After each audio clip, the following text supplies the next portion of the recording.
आज या केशे परिवारातील एक ज्येष्ठ माता, एक आदर्श व्यक्तिमत्व, एक कष्टाळू आणि आयुष्यभर समर्पित जीवन जगलेली आमचे पारुआजी, पारुबाई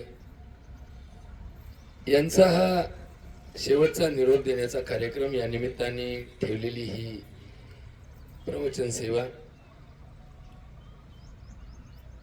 आजच्या सेवेसाठी निवडलेला विषय चांगलं आणि वाईट मधला भेद धर्माने काय सांगितलं. चांगलं कशाला म्हणायचं आणि वाईट कशाला म्हणायचं, योग्य कशाला म्हणायचं, अयोग्य कशाला म्हणायचं, पुण्य कशाला म्हणायचं आणि पाप कशाला म्हणायचं. कदाचित आपल्याकडनं काय होतं, बऱ्याच वेळा चुकीच्या गोष्टी केल्या जातात आणि आपण त्याचं समर्थन करतो. एखादी चुकीची गोष्ट असते ते आपण म्हणतो बरोबर चाललंय आणि आपण त्याला पुण्यात परिवर्तित करतो. एखादी चांगली गोष्ट असते पण आपण तिला पाप समजतो आणि ती गोष्ट आपण पापाच्या यादीमध्ये टाकतो आणि करत नाही. भगवद्गीतेमध्ये भगवान कृष्ण एका ठिकाणी सांगतात की कर्म कोणतं चांगलं आणि कोणतं वाईट. शेवटी हा सगळा कर्माचा खेळ आहे. हे आयुष्य म्हणजे काय, जसं एखादा खेळाडू जेव्हा खेळतो तेव्हा खेळताना त्याचा खेळ महत्वाचा असतो. त्याच्या अंगात कपडे कोणते आहेत, त्याचे बुट फाटके आहेत का चांगले आहेत, त्याची उंची किती आहे, त्याच्यापेक्षा त्याचा खेळ पाहण्यासाठी लोक येतात.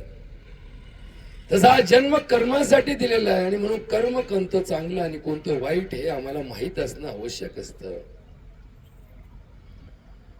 आणि म्हणून भगवद्गीतेमध्ये भगवान कृष्ण एका श्लोकामध्ये सांगतात, कर्मेंद्रियानी संयम्य या असते मनसा स्मरम इंद्रिय अर्थान विमुढा आत्मा मिथ्याचारास उच्यते.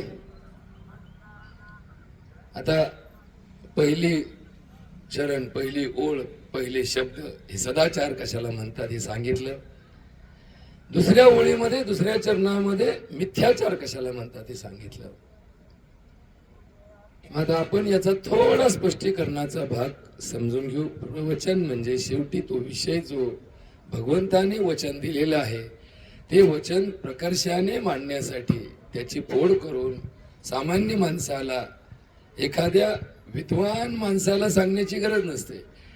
पण ज्याचं ज्ञान या परमार्थिक क्षेत्रामध्ये त्या भाषेला अवगत नसताना आपण ती भाषा सामान्य शब्दामध्ये प्रकट करणं म्हणजे प्रवचन.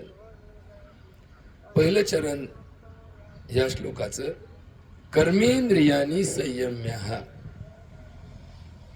यः असते मनसा स्मरम. आपण आयुष्यात कोणतंही कर्म करत असताना कर्मेंद्रियावरती संयम, ताबा,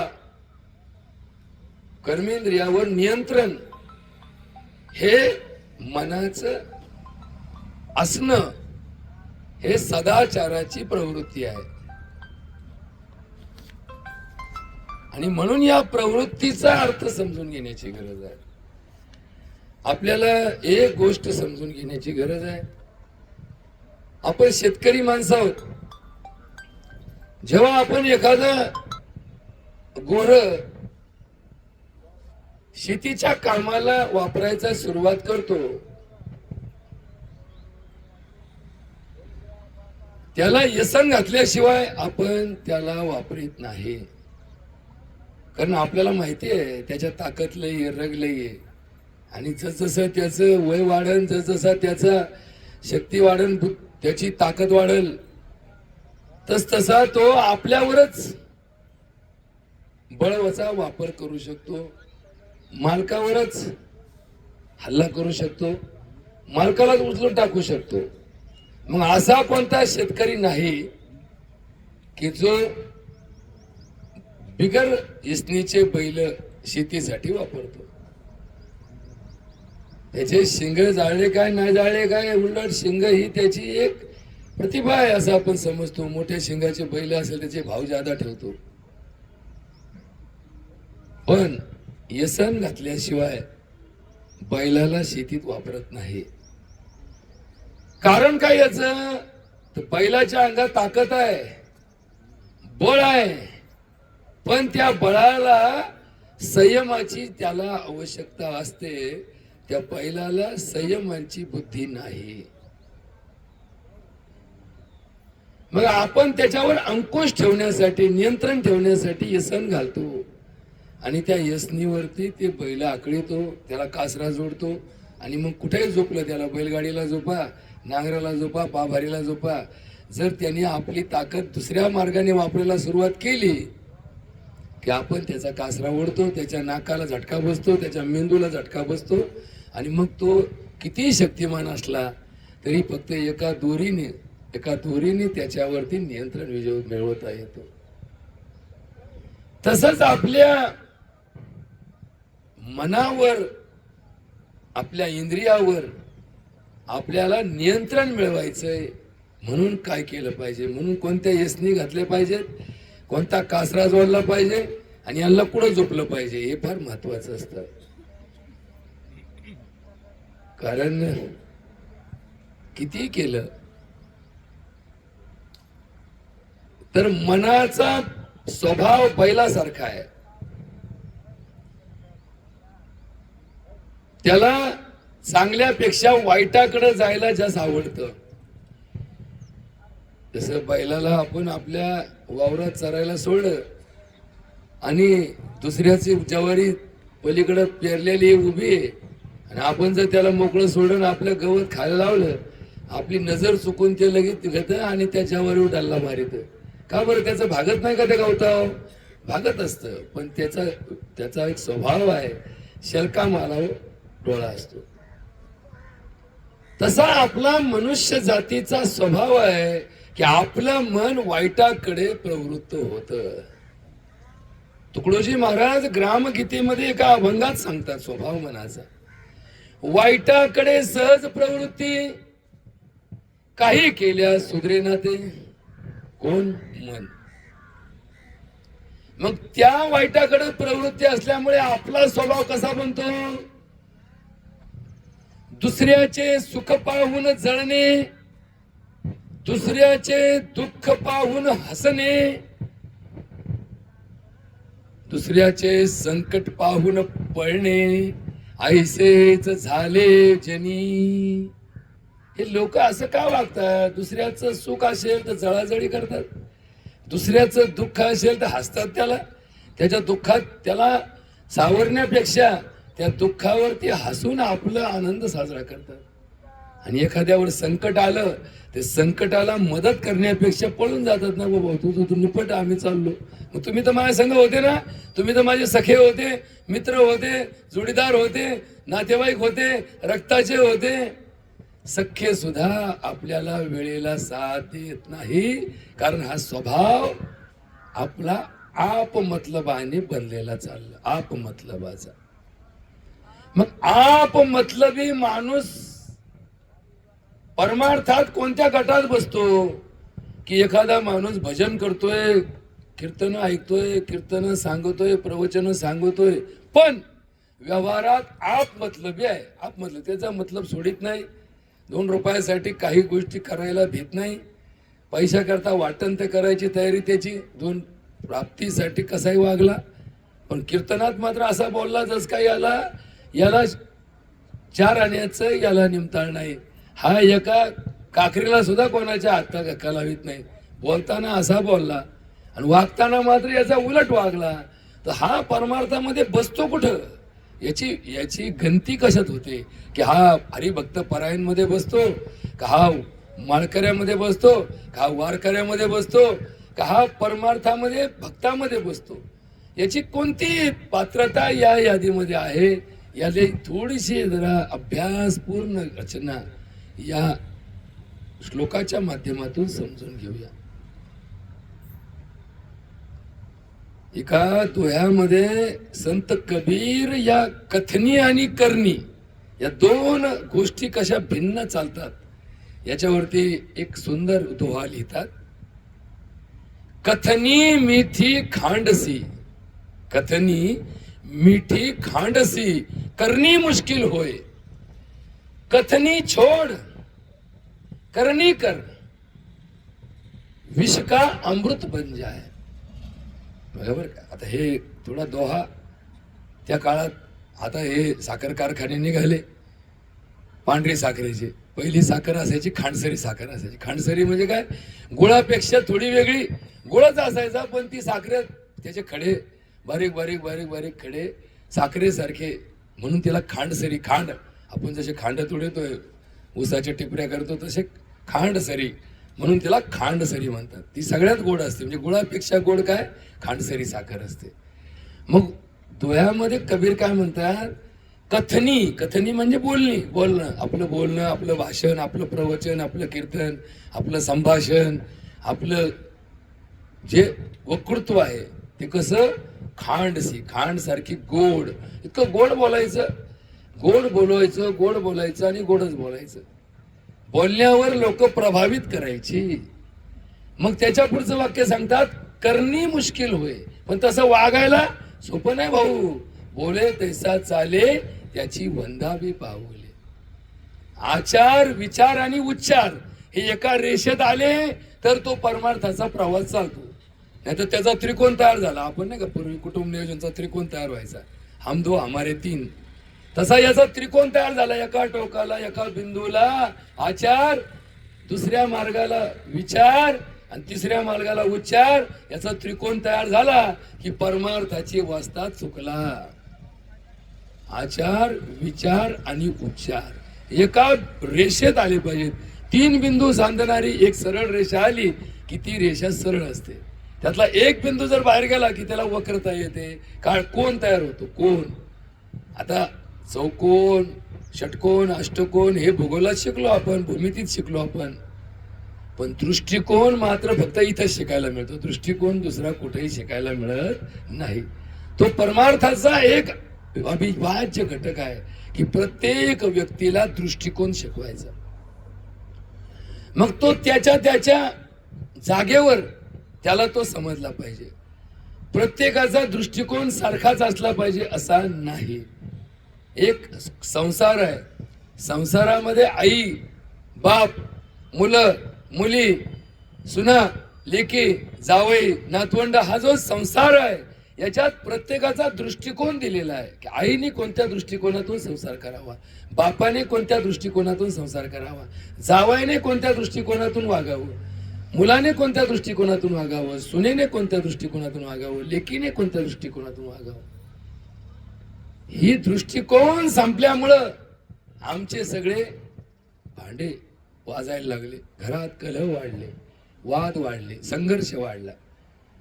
म्हणजे माहेर वाशीन आणि सासरू वाशीन. आमच्याकडे पूर्वी ही प्रथा आणि परंपरा होती की माहेर वाशीन ज्यावेळेस 4 दिवस माहेरी येते ना, आता 4च दिवस बरं का, कारण आपल्याकडे वाक्य आहे 4 दिवसाचा पाहुणा 3ऱ्या दिवशीचा, 2 दिवसाचा पाहुणा 3ऱ्या दिवशीचा लाजूरवाना. 4 दिवस सासूचे 4 दिवस सुनेचे, हे आपल्याकडे म्हणायची प्रथा आहे. 2-4 दिवस चला आमच्याकडे म्हणतात पाणी हवा बदलायला 2-4 दिवस. 4च्या पुढे कोणी 7-8 दिवस म्हणले नाही. आता आपण आता नवीन काढले 7-8 दिवसाची सुट्टी काढली. 4 दिवसाच्या वर शेतकरी धर्मामध्ये कधीही कोणाला कोणत्याही गावाला जायला परवानगी नाही. का? कारण हा शेतकरी हा अत्यावश्यक. एक वेळ दवाखान्यात समजा तुम्ही सकाळी जायचं तर उद्या गेले तर कदाचित 90% आजारावर परिणाम होणार नाही. पण तुम्ही जर आज वापशा वालेली वावर आज पेरले नाही उद्या पेरायला गेले ना तर निम्म्या पिकाचं नुकसान होईल. निम्मे इतकी ती अत्यावश्यक असणारी गोष्टीची चर्चा आहे. आज सुगी नाही केली ना तर उद्यापर्यंत तिचा खाकाना होईल. आज जर तुम्ही झाकलं नाही ना तर उद्यापर्यंत तिचा पार चिखल होईल. म्हणजे ही आमच्याकडे अत्यावश्यक ती आहे. आणि म्हणून शेती आणि परमार्थ, शेती आणि धर्म हे एकमेकाला जोडलेले आहेत. बघा बरं का, धर्मातली प्रत्येक गोष्ट आचारसंहिता, धर्मातला प्रत्येक विधी, धर्मातला प्रत्येक कर्मकांड हे शेतीला जोडलेलं आहे. शेतीला आता काल सण झाली ना, चंपा षष्ठी झाली. या दिवशी आपला कुळधर्म झाला.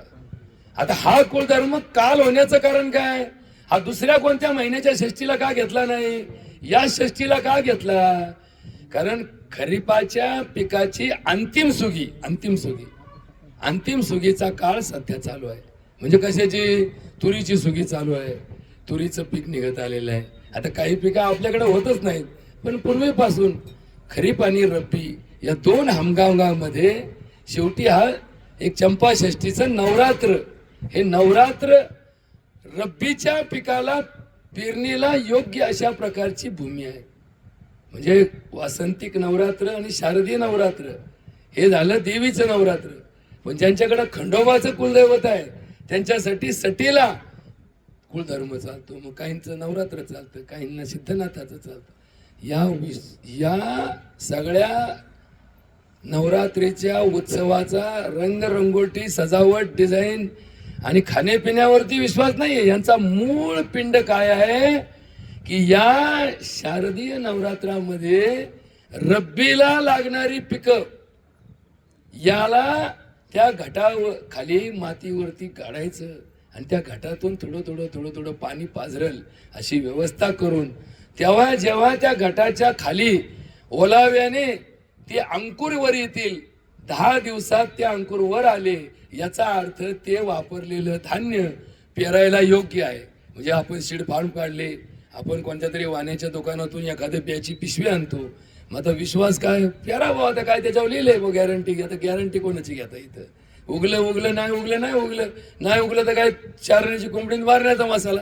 त्याच्याकडे गेलो आपण, पण नाही उगलं ते म्हणतो मग एखादा त्याच्याकडे जाणारा हजाराचा एखादा असतो, ते म्हणतो जा घेऊन बदलायला. बाकीच्या म्हणजे मला कुठं वेळ आहे बदलायला, मी आपलं दुसरं आणलं फिरलं.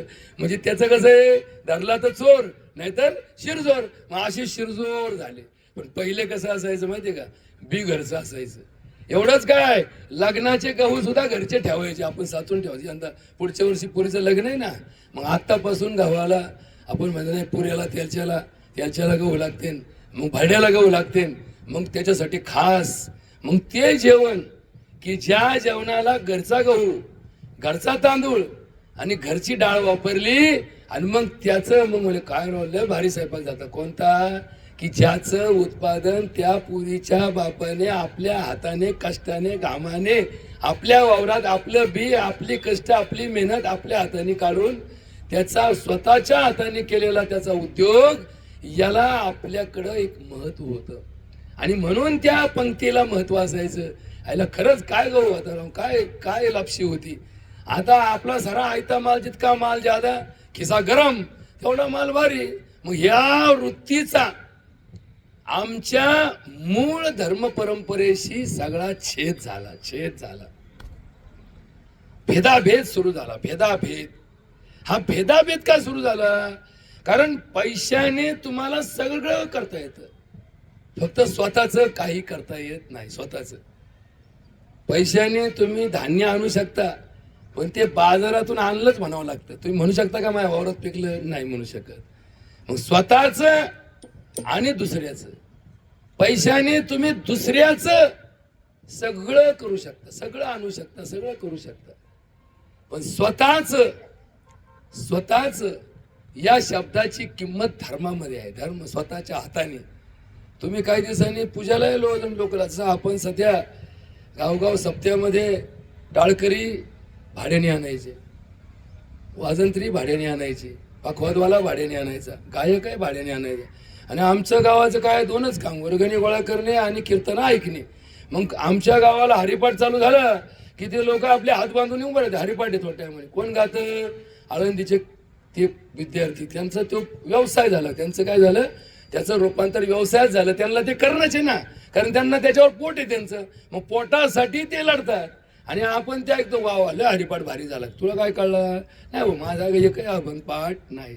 मग परिवर्तन जर पाठांतराचं होत नसेल तर वर्तनाचं तर फार लांबची गोष्ट आली. आमच्या मुखातच अजून ते हरिनाम आमच्या अंगवळणी पडलं नाही तर आमच्या इंद्रियावरती कदा त्याचा परिणाम होणार, हा एक शंकेचा भाग आहे. मग म्हणून सप्त्याची जी प्रयोजन झालं, सप्त्याची जी योजना झाली, सप्त्याची जी परंपरा आली, त्याच्यात 3 गोष्टी फार महत्त्वाच्या असतात. की जे कोणी टाळकरी असतील त्याला कसे का वाजविना, कसे करीना, त्याला हळूहळू उभं करीत चालायचं. मग किमान नाही बया काही की सवय लागायची, एकाडे उभे करा. हे शाळेचे विद्यार्थी एक, त्याच्यामध्ये आपला एखादा पोऱ्या, त्याच्या पलीकडे आपला एखादा पोऱ्या, त्याच्यामध्ये कसे को आहे ना पावले खेळून खेळून खेळून खेळून आपल्याला कुठेतरी त्याचा मार्ग पुढे पुढे नेता येईल. या दृष्टीने परिवर्तन महत्वाचं आहे. असे तर आपण कोटींनी सप्ते घालू, कोटी रुपये खर्च केला तर तो सप्ताह इतका आकर्षक होईल, इतका मोठा होईल, पण त्याचा परिणाम मात्र त्याचा पाहिजे तो शून्य होईल. का बरं? कारण आपण जे व्यावहारिकतेकडे चाललो ना, ही आमची एक भ्रमाची अवस्था आहे, भ्रमाची. म्हणून तर नामदेव महाराज काय म्हणतात, अकल्प आयुष्य व्हावे तया कुळा, माझिया सकळा हरीचिया दासा. म्हणजे काय अकल्प म्हणजे काय? थोडस काही शब्द आम्हाला समजले पाहिजे, ठसले पाहिजे. रामकृष्ण ठसा उठला. जसा आपण कुठं गेलो एखाद्या ऑफिसमध्ये का शिक्का मारा म्हणतो, सही जरी झाली तर म्हणतो शिक्का कुठे याच्यावर. शिक्का नसला तर त्या ऑफिसचा कागद चालत नाही. कारण शिक्का हा कोणालाही बनवायला परवानगी नाही. त्या कार्यालयाचं पत्र जोपर्यंत शिक्के बनवण्याकडे देत नाही तोपर्यंत तो शिक्का कोणाला बनवून भेटत नाही. आता बनवायला काय कुठं काही भेटतं त्याला तेव्हा बाजार वेगळा, पण प्रत्यक्ष व्यवहार काय, त्या कार्यालयाचा शिक्का त्याच्याच पत्राने बनवून ते पत्र त्या जिथं बनवला त्यांनी जपून ठेवायचं. उद्या जर काही त्याच्यावर आरोप आला तर बाबा हे पत्र आलं होतं म्हणून बनवून दिला. मग तो शिक्का ठसा, असा ठसा. म्हणून या ठशावरती आपल्याला हा शब्द महत्वाचा आहे. कोणता? अकल्प आयुष्य. मग अकल्प आयुष्य समजण्यासाठी त्याच्या विरुद्ध आयुष्य समजलं पाहिजे. आपण जे जीवन जगतो ते कल्पोकल्पित जीवन जगतो. कल्पोकल्पित कल्पना करतो, मी मोठा होईल, मी श्रीमंत होईल, मग माझ्याकडे 10 लाख येतील, मग मी बंगला बांधीन, मग 2 लाख उरतील, मग मी गृहस्थी शांती करीन, मग मी असं जेवण करीन. हे कल्पना कल्पना कल्पना.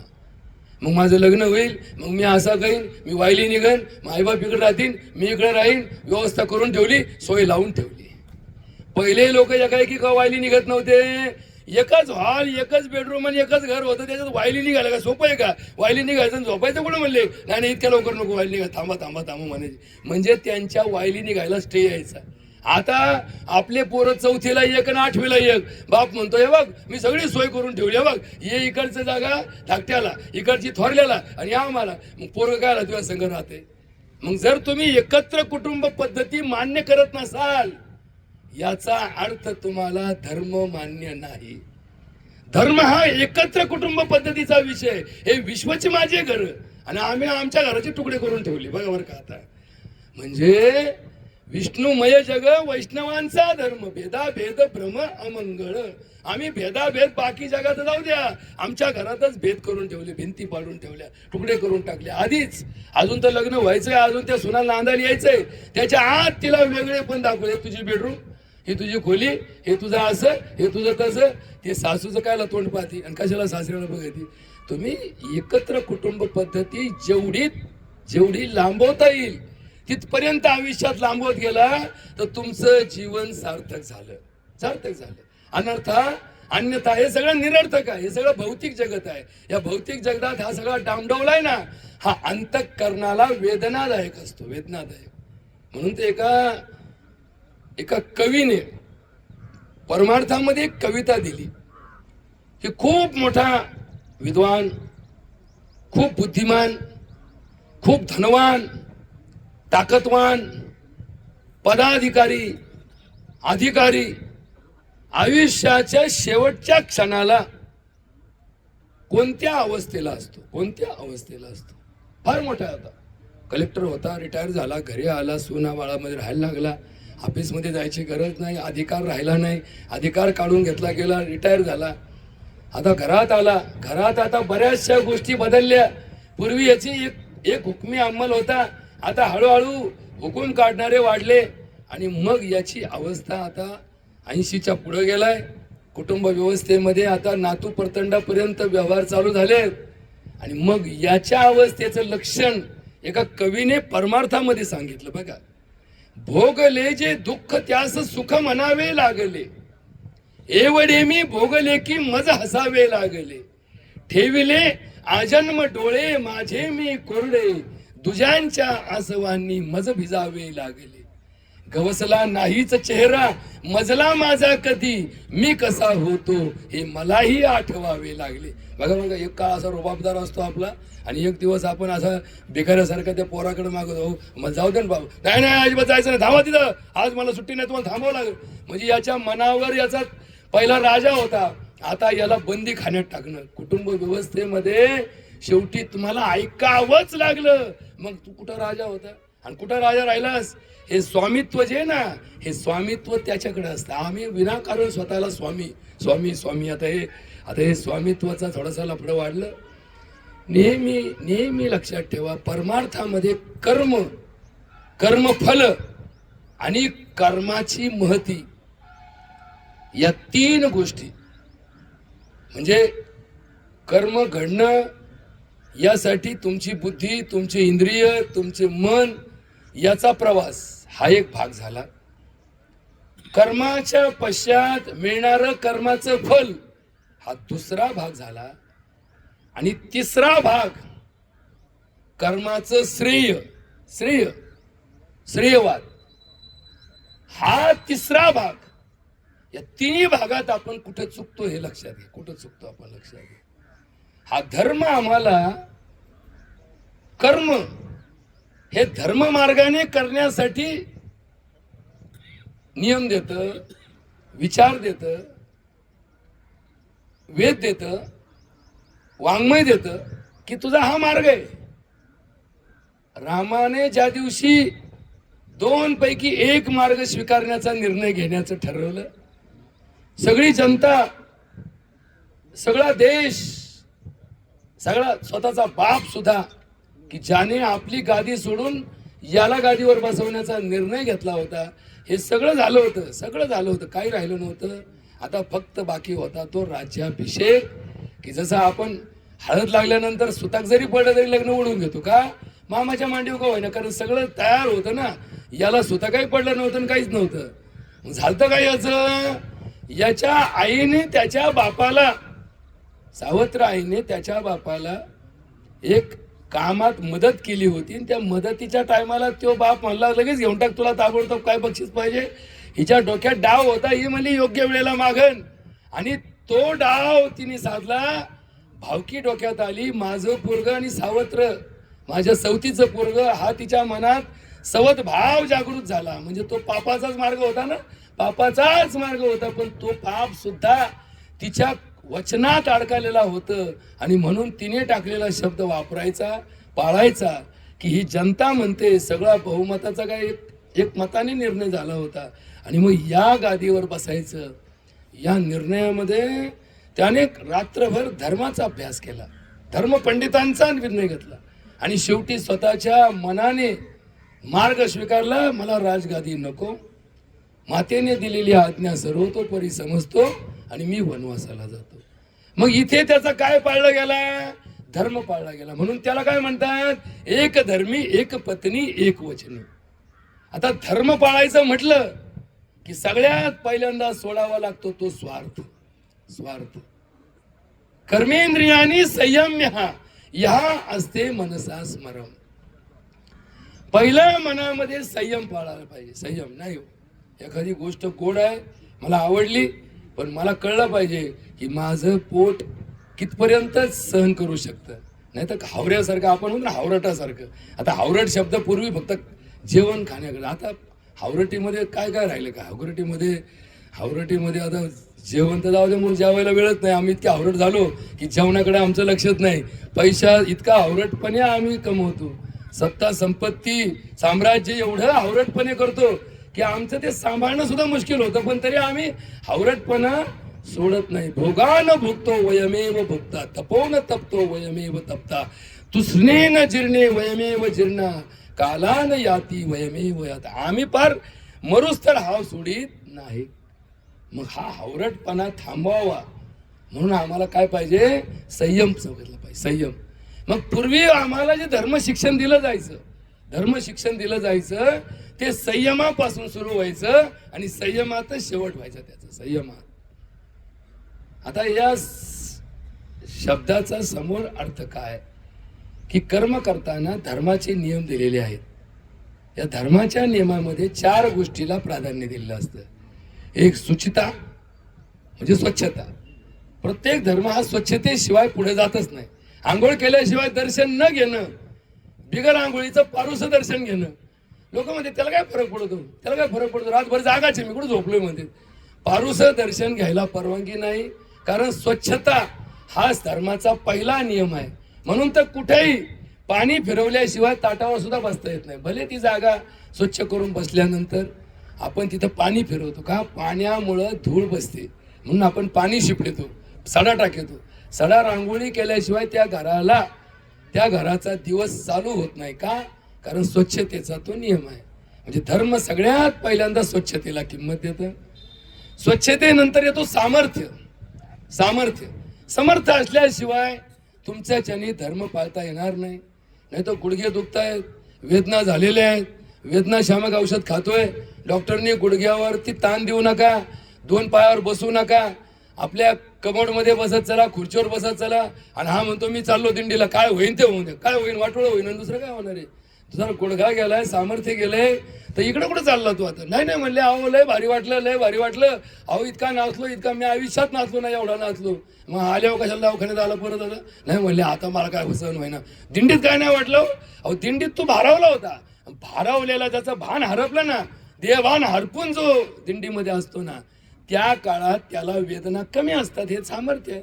जसे आमच्याकडे ऑपरेशनला भूल दिली की ऑपरेशन करताना सोपं जातं, पण तसंच या परमार्थामध्ये देवाचे नामस्मरण करताना आम्ही देवान हरपतो, म्हणून आम्ही वेदना रहित असतो. म्हणून भुगतान आम्हाला फारशी महत्वाची वाटत नाही. पण घरी येऊन प्रपंचाला लागलो की हे परत कामाला लागतं, परत तेच करावं लागतं. असं तर काय लय वेळा पाहिलं की दिंडीतून आलेला माणूस घरी जायच्या आधी लांबूनच हात करतो, हो खाट द्या.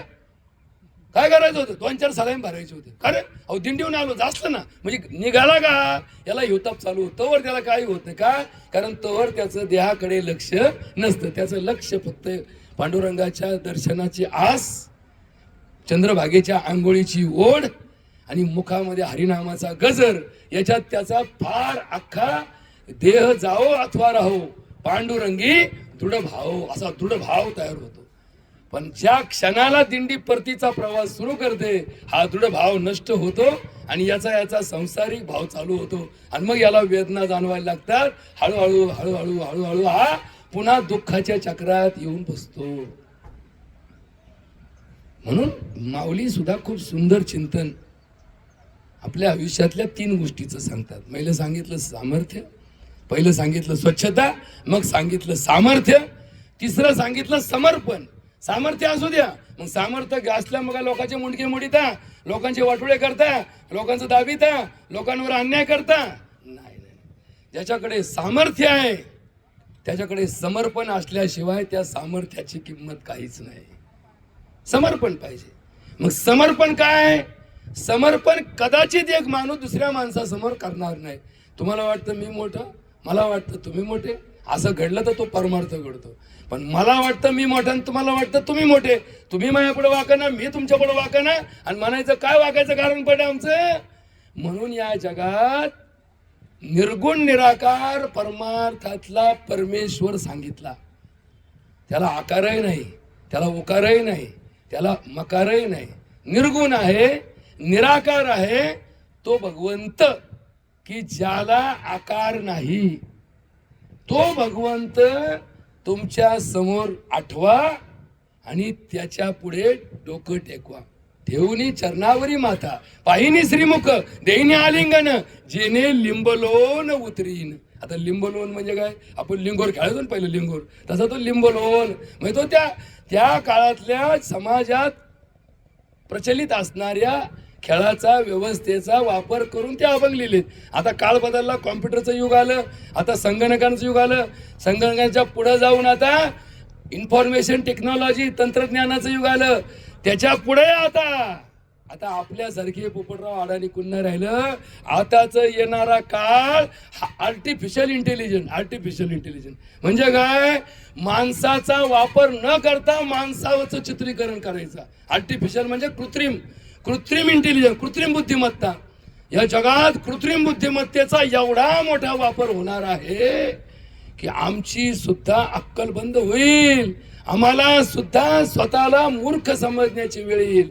इतका जमाना बदलला तरी मूळ तत्व मात्र समर्पणाचं जोपर्यंत तुमच्या जवळ नाही तोपर्यंत या सगळ्या विद्या आणि हे सगळे नवीन तंत्रज्ञान हे कुचकामी ठरणार आहे. विद्या विनयेन शोभते. बरोबर का? विद्या विनयेन शोभते. आजकालच्या IT इंजिनियरकडं, आजकालच्या खूप शिक्षण झालेल्या डॉक्टरांकडं विद्या आहे पण विनय राहिला नाही. विनय नाही राहिला. त्यांना अहंकार झाला, माझ्याकडे मला महिन्याला 20 लाख रुपये मिळतात, माझ्याकडे एवढी डिग्र्या आहेत, माझ्याकडे एवढं ज्ञान आहे, मी हे ऑपरेशन सहज करतो. याचा काय जोडला त्यांना? अहंकार जोडला गेला.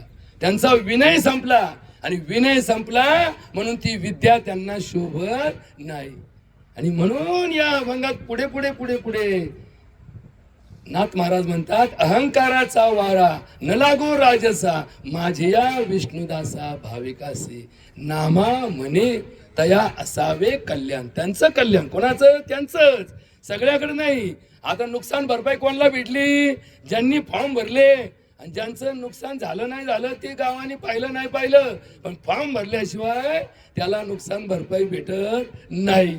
आणि मग एखाद्याचं गेलं, सगळं जळालं पण अडाणी होता, त्याला कळलं नाही, त्याला समजलं नाही, आजारी होता, महिनाभर कोमात होता आणि त्याची नुकसान झाल्याचं त्याला महिन्यानी कळलं. तो गेला म्हणला, अहो माझं सगळं गेलं, काय देता का?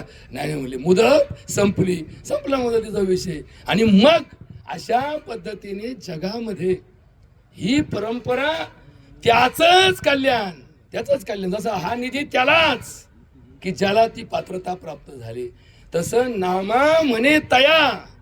तया म्हणजे आला आज तुझे भाबर का? तया त्यांना, त्यांच्या सोडून दुसऱ्या कोणाला नाही. तया मुखी निधान पांडुरंग. आता निधान आणि विधान यातला फरक समजून घ्या. निधान, विधान हे आमच्या एका विशिष्ट स्वार्थापोटी वापरलेलं असतं. विधान, विधानात स्वार्थ आहे, निधानात काहीच नाही, निस्सार आहे. त्रिगुण असार, निर्गुण सार. निर्गुण आहे म्हणून ते सार आहे, त्रिगुण आहे म्हणून हे असार आहे. आता हे सगळं उलफाटच ऐकायची वेळ येते आपल्याला. आपण तर सगळा सार कशात म्हणतो? आपण तर उलट एखाद्याचं पाणी फेकून द्यायचं असेल, त्याच्यापासून आमटी बनवली, आपण काय म्हणतो? याचं काय बनवला? सार बनवला, सार बनवला. डाळीचं डाळ तर राहिली खाली, प्रोटीन राहिलं खाली, म्हणजे मलिदा राहिला खाली, आणि त्याचं जे पाणी आहे ते फेकून द्यायचं असेल त्याला आपण काय म्हणतो? सार म्हणतो. बघा आता बघा काय भाषा असते का? त्रिगुण सार, निर्गुण सार, म्हणून त्याला नाव सार ठेवलं की त्याच्यात काय आलं नाही, त्यात फक्त अर्क वाटल्यासारखा त्याचं चव आली, पण त्याच्यात मात्र प्रथिनं नाहीत, त्याच्यामध्ये पोषक घटक नाहीत. समजा त्या घटकांचा जो आपल्याकडे आता ह्या महिला मंडळाला पोषण आहार वगैरे सगळं आलंय, यांना डाळी का खायच्या, आमकं का करायचं, पण त्याच्या डाळीचा काय कणा नाही आला. मग ती गोष्ट का सार म्हटली? कारण हा परमार्थातला विषय आहे.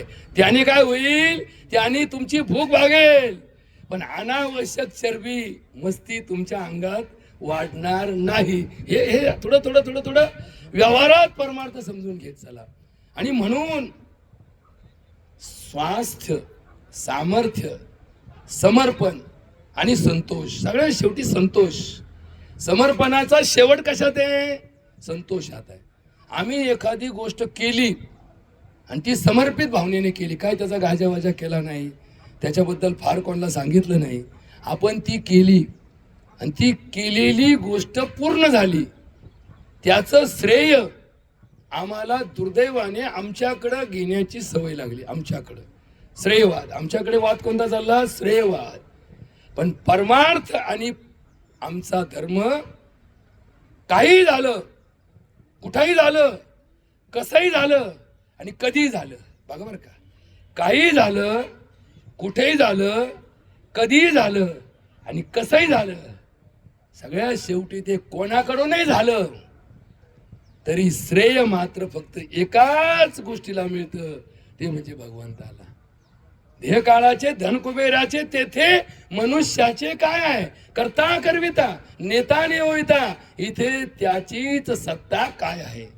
म्हणून त्याची सत्ता एकदा मान्य केली की आम्ही स्वतःला आयुष्यभर त्याचा भक्त समजतो.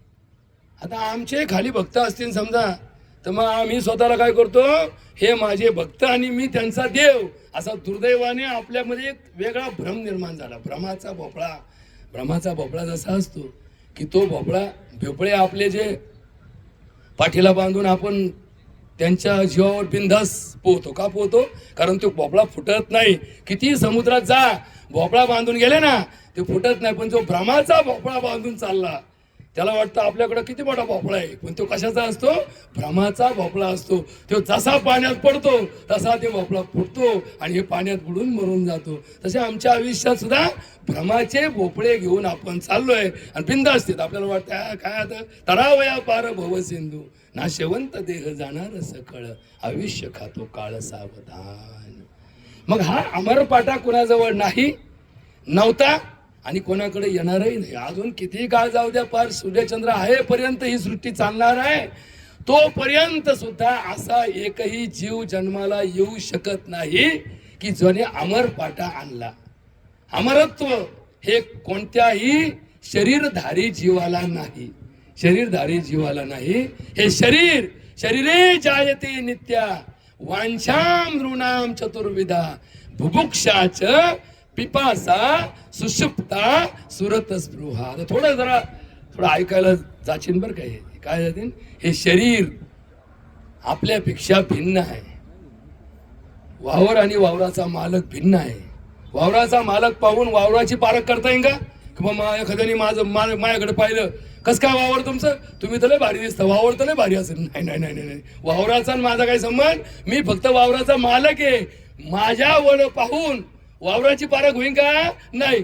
वावराकडे पाहून माझी पारख होईन का? नाही. का नाही होणार? कारण मी जरी वावराचा मालक असलो तरी वावरात राबणारा मी आहे का नाही? कारण मालकाचे 4 प्रकार असतात. राबणारा शेतकरी, बांधावरचा शेतकरी, उतार्यावरचा शेतकरी आणि खरेदी खतावरचा शेतकरी. याच्यात लय फरक असतात. याच्यात खरा शेतकरी कोणता? की जो शेतीत कष्ट करतो. भली ती जमीन त्याच्या नावावर नसू द्या, त्याच्याकडे वाट्याने असू द्या, खंडाने असू द्या, पण त्याच्या कष्टाने जेव्हा ती शेती पिकते आणि जेव्हा त्याच्या वावरात सुदैच्या तोड्याएवढं गवत नसतं तेव्हा त्या शेतीकडे पाहण्याचा दृष्टिकोन, काय भारी गोर असलेली शेती आहे, काय भारी शेती आहे. शेती ही त्या पिकणाऱ्या मालाच्या तेजावर अवलंबून असते. जमिनीचा पोत किती भारी असेल आणि सारं गबाळच उगलं त्याच्यात, तर त्या जमिनीला भारी शेती म्हणत नाहीत. तसा या समाजात हे शरीर याला क्षेत्र म्हणतात.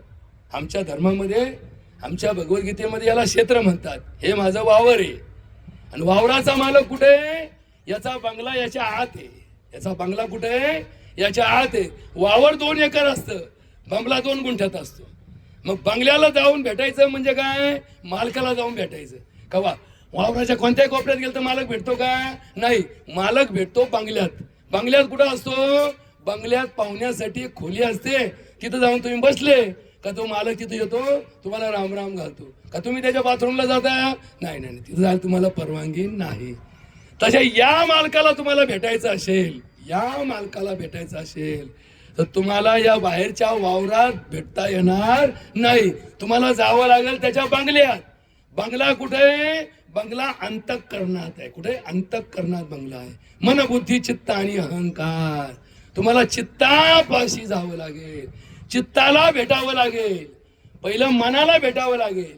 मनातून तुम्हाला बुद्धीपर्यंत जावं लागेल. बुद्धीतून तुम्हाला चित्तात जावं लागेल आणि मग त्याच्या अहंकारावर विजय मिळवावा लागेल. तेव्हा तो माणूस तुम्हाला भेटतो. याच काय? परमार्थामध्ये भगवंत भेटायचा असेल तर तुम्हाला या 4 गोष्टीच्या पलीकडे जावं लागेल. कोणत्या 4 गोष्टीच्या? मन, बुद्धी, चित्त आणि अहंकाराच्या पलीकडे. याच्या पलीकडे काय? याच्या पलीकडे अजून एक खोली आहे. बरोबर का? आता हे थोडं जरा अवघड तत्वज्ञान सोपं सांगतो की एखाद्या ऑफिसमध्ये गेलो, एखाद्या मंत्र्याकडे गेलो तर मंत्र्याकडे एक चेंबर असतो, पण त्याच्याकडे एक अँटी चेंबर असतो. त्या अँटी चेंबर मध्ये कोणाला घेऊन जाणार? त्याच पाहुण्यांना घेऊन जातात की ज्यांच्याशी खाजगीत बोलायचे. त्याला अँटी चेंबर मध्ये गेलो. का बरं अँटी चेंबर मध्ये त्याला नेलं? इथं काय झालं असतं? इथं आम जनता होती, याच्या देखत बोलता येत नाही म्हणून तिकडे गेलं. तशी परमार्थामध्ये सुद्धा अँटी चेंबर आहे. कोणता अँटी चेंबर आहे ना? थोडं ऐकत चला बरं का. परमार्थिक भाषा फार अवघड नसते. पण आपल्याला ती कोणी कधी सांगितलीच नाही, त्याच्यामुळे अँटी चेंबर आम्हाला माहितच नाही. आम्हाला मंत्र्यांची अँटी चेंबर माहिती, पण आमचा स्वतःचा अँटी चेंबर कुठे आहे? हे शरीर पंचकोशांचं बनलेलं आहे. किती कोशांचं बनलंय? पंचकोशांचं बनलेलं आहे. या पंचकोशामध्ये आत आत आत आत आत आत जाता येतं. हे सगळ्यात बाहेरचं शरीर जे दिसतं ना, तुमचं, मला, माझं, तुम्हाला, हा अन्नमय कोश आहे. अन्नमय कोश. या अन्नमय कोशाच्या आतमध्ये पाईपलाईन आहेत, त्याला प्राणमय कोश असं म्हणतात. त्या प्राणमय कोशाच्या आतमध्ये मनोमय कोश असं म्हणतात. त्या मनोमय कोशाच्या आतमध्ये बघा मनाच्या आतमध्ये एक कोश आहे, त्याला विज्ञानमय कोश असं म्हणतात. विज्ञानमय. आता विज्ञान शब्दाचा अर्थ ज्ञानाच्या पलीकडे आहे बरं का. ज्ञान म्हणजे विज्ञान नाही. ज्ञान वेगळं आणि विज्ञान वेगळं. विज्ञानमय कोश. आणि विज्ञान म्हणजे अंत नाही. त्या विज्ञानाच्या आतमध्ये आनंदमय कोश असतो. कोणता कोश असतो? आनंदमय कोश असतो. त्या आनंदमय कोशामध्ये जो माणूस पोहोचतो तो आहे भगवंताचा अँटी चेंबर. भगवंताचा काय आहे? Anti chamber. भगवंत या सहस्राधार मधून तुम्हाला भेटायला येतो आणि तुम्ही त्याला त्या अँटी चेंबर मध्ये घेऊन जाणं गरजेचं आहे. आणि म्हणून मग त्या अँटी चेंबर मध्ये तुम्हाला भगवंताची गाठ पडते. देव पहावयाशी गेलो आणि देवाची होऊनी ठेलो. मग तो अँटी चेंबर मध्ये पोहोचला की मग तो देव होतो. आता बघा बरं का, आता यापर्यंत पोचायचं कसं? आम्ही सगळीकडे ऐकतो ना, म्हणजे आनंदाचे डोही आनंद तरंग. आम्ही नेहमी असे महाराज लोकांचे मोठमोठे नावं वाचतो. नित्यानंद महाराज, सदानंदाचा येळकोट, पूर्णानंद, सचिदानंद, सदानंद, असे असे नावं ठेवलेले असतात. असे मठाचे नावं असतात, आश्रमाचे नावं असतात, महाराजांची नावं असतात. इकडे काय, इकडे डिग्र्या काय, तेव्हा सणासन वाढत आहेत. सणासन. शंकराचार्य कोणत्या विद्यापीठात झाले? नाही म्हणले त्याला शंकराचार्य पदी बहाल केली. 10 भक्त बळा झाले म्हणले याला शंकराचार्य म्हणा. 10 भगवंताचे साक्षीदार गोळा झाले म्हणले यांना हरिभक्त परायण म्हणा. आपण हरिभक्त परायण या डिग्री पर्यंत जाण्यासाठी त्याच्यात बदल काय घडले याचा अभ्यास केला का तुम्ही? जसे विद्यापीठ आजकाल डिग्र्या वाचतं. पहिले रोज कॉलेजला गेला, 80% प्रेझेंटी भरली, तर 80% शिवाय परीक्षेला बसू दिलं जात नव्हतं. परीक्षेला बसला तर त्याला 50 मार्क पाडल्याशिवाय पास केलं जात नव्हतं. पास झाला तर त्याला 3rd क्लासमध्ये पास झाल्याचं सर्टिफिकेट मिळत होतं. आता मुक्त विद्यापीठ निघालं. मुक्त विद्यापीठ. मुक्त बघा, हे धर्मबंधन टाकीत चाललाय आणि आमचे विद्यापीठ मुक्त करीत चालले. मुक्त झालं काय ना, घरी बसा, पेपर द्या, घरून पेपर द्या, कोणी पेपर द्या, तुम्हाला डिग्री भेटून जाईल. मुक्त हा शब्द परमार्थामध्ये मेल्यानंतर आहे. जिवंतपणी आम्हाला काय दिले? बंधन दिले. बंधन, वागायचं बंधन, बोलायचं बंधन, खायचं बंधन, बसायचं बंधन, झोपायचं बंधन, कर्माचं बंधन दिले. तो कर्म करी सकळे परी कर्म बंधान आकळे, जैसे न सिंपे जळी जळे पद्मपत्रे. त्या धर्माचं बंधन आणि कर्माचं बंधन यापैकी आम्हाला पाळायला काय सांगितलंय? धर्माचं बंधन पाळा, बंधन पाळा. आणि म्हणून बंधनात असणारा माणूस स्वातंत्र्यानंतर हळूहळू बंधन मुक्त व्हायला लागला. आपण इंग्रजांच्या तावडीतून सुटलो, पण तसे आम्ही धर्माच्या तावडीतून पण सुटायला लागलो. हे आम्ही विसरलो. आम्ही आमच्या आचारसंहिता, आमच्या धर्माने दिलेली बंधनं, आमच्या धर्माने दिलेली कर्तव्य आम्ही हळूहळू सोडत चाललो आणि फक्त हक्काचाच विचार करायला लागलो.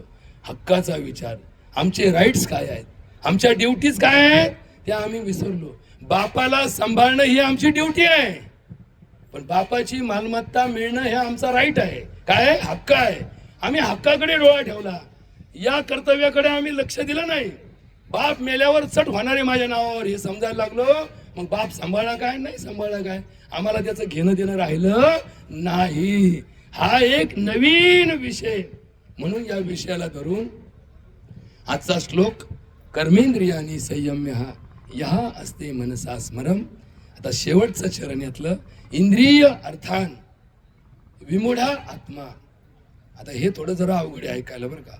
इंद्रिय अर्थान विमूढा अर्थात मिथ्याचारा स उच्यते. मिथ्याचार कशाला म्हणतात? वाईट कशाला म्हणतात? चुकीचं कशाला म्हणतात? मिथ्या. मिथ्या म्हणजे वाईट, मिथ्या म्हणजे चुकीचं, मिथ्या म्हणजे अन्यायकारक, मिथ्या म्हणजे एका वेगळ्या धर्म सोडून वेगळ्या रस्त्याने चाललेलं आचरण, त्याला मिथ्याचार असं म्हणतात. त्याचे भरपूर प्रकार आहेत, त्याच्या खोलात आपण जाण्याची गरज नाही. पण त्याचं जे मूळ तत्व आहे, हे का सुरू होतं? एखादा माणूस चुकीचा का वागतो, चुकीचा का बोलतो, चुकीचं का करतो? इंद्रिय अर्थान विमुढा. विमुड आता विमुड म्हणजे काय की त्याची विमुडता म्हणजे आत्मा हा त्याच्या, आपण म्हणतो ना कोण मान मोडली, कमून दुसरीकडे पाहायला लागला, विमुड झाला. विमुड झाला म्हणजे डायव्हर्ट झाला, त्याला आपण डायव्हर्ट म्हणतो इंग्लिशमध्ये. आता तो शब्द जरा हे मोबाईलमुळे या जगात प्रसिद्ध झाला म्हणून त्याला थोडं चलन देतो. इंद्रिय आणि त्याचे विषय यांचा संपर्क हळूहळू इंद्रिय मन आत्मापर्यंत जातो. विषय भोग हा आत्म्याला मिळतो. आत्मा हा भोगता आहे. काय भोगता आहे? आणि त्या भोगत्याला हे साधन मिळालेलं आहे. काय? शरीर हे साधन मिळालेलं आहे. आणि शरीराचं साधन, तुम्ही इथं पायी आले काय? तुम्ही मर्सिडीज मध्ये आले काय? कोणाच्या गाडीत बसून आले काय? इष्टीत बसून आले काय? हे तुमचं काय झालं? प्रवासाचं साधन झालं. पण तुमचं साध्य काय होतं? साध्य होतं पारुबाईच्या दहाव्याला येणं.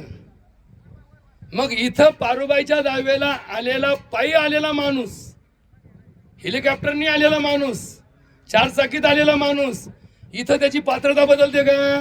पात्रता बदलत नाही.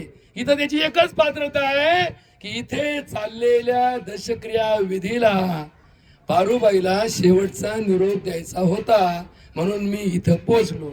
मग त्याला एकच आठ होती, तू वेळेवर पोहोच. मग ज्याच्या त्याच्या साधनाप्रमाणे जे ते ज्याच्या त्याच्या वेळेला निघाले. काही लोकांची इष्टी सकाळी नसेल, ती रात्री मग कामाला आले असतील. काही सकाळी पाठच उठून आंघोळ करून निघले आले असतील. काही 8:15ला निघले असतील, 8:30ला पोहोचले असतील. पण वेळेला हजर होते, बस याला किंमत आहे. मग इथं वेळेला हजर होणे याला किंमत आहे. तुमचं साधन याला किंमत नाही. आता हे थोडं समजून घ्या. आता इंद्रिय आणि त्याचा अर्थ. आता अर्थ म्हणजे विषय. आता याच्या दोन मार्गाचे भाग आहेत. एक आहे ज्ञानेंद्रियाचा मार्ग, एक आहे कर्मेंद्रियाचा मार्ग. आता ज्ञानेंद्रियाचा मार्ग या जगातल्या पंचतत्वांसाठी वेगवेगळा आहे. पृथ्वी, आप, तेज, वायू आणि आकाश या पंचतत्वांच्या सृष्टीचे 5 गुण जगात प्रगट होतात. किती गुण प्रगट होतात? 5 गुण. शब्द, स्पर्श, रूप, रस आणि गंध. या पंचगुणांचा अभ्यास, या पंचगुणांचं ज्ञान परफेक्ट म्हणजे काय? तंतोतंत मिळावं म्हणून माणसाला किती ज्ञानेंद्रिय दिलेत? 5 ज्ञानेंद्रिय दिले. एवढं ज्ञानेंद्रियापर्यंत ऐकू. कर्मेंद्रियाचं पुढच्या टायमाला आपण पेरू ते पाभार. आता एवढं परतान पेरून घ्या, याला फरा टाकून टाकू म्हणजे काय होईल? हे ताशी लागण ऑटोमॅटिक. नाही तर काय व्हायचं? हे असंच राहायचं. परत म्हणायचो काय पेरलं? काहीच नाही पेरलं. असं नको व्हायला. किती आले गुण? 5 गुण आले. मग या 5 गुणांचं आकलन, या 5 गुणांचं तंतोतंत ज्ञान मिळण्यासाठी आम्हाला पंच ज्ञानेंद्रिय दिलेली आहेत. डोळे रूपाचं ज्ञान मिळवतात, कान शब्दाचं ज्ञान मिळवतात, नाक गंधाचं ज्ञान मिळतो, त्वचा स्पर्शाचं ज्ञान मिळवते आणि या इंद्रियाच्या मार्फत जीभ रसना रसाचं ज्ञान मिळवते, चवीचं ज्ञान मिळवते. शब्द, स्पर्श, रूप, रस आणि गंध, नाक गंधाचं ज्ञान मिळवतं. एकाचं काम दुसरा करू शकत नाही की याची ॲबसेंटी म्हणजे कानपूर लाईन बंद आहे म्हणून नागपूर लाईन चालू झाली असं नाही. बा याला आता पूल वाढायचा आहे म्हणून तिला खालून रस्ता काढून याचा रस्ता इकून तिकडे जात नाही. याचा रस्ता जो चाललाय तोच रस्ता आहे. शिवाय याचं हेड ऑफिस पण फिक्स आहे. मग याच्या हेड ऑफिस मध्ये काम नाही झालं म्हणून दुसऱ्याच्या हेड ऑफिस मधून काम केलं असं होणार नाही. राहिली बाजू कर्मेंद्रियाची, कर्माची, कर्मवादाची, श्रेयाची, पुढच्या वेळेस कधी भेटलो तर त्याच्यावर चिंतन करूया. पण एकच वाक्य या प्रवचनाच्या शेवटी सार म्हणून लक्षात ठेवा. धर्मो रक्षती रक्षिताः, धर्माचे पालन करणे पाखंड खंडन हेच आम्हा करणे काम बीज वाढावया नाम तीक्ष्ण उत्तरे हाती घेऊन बाण फिरे नाही बीड भार तुका म्हणे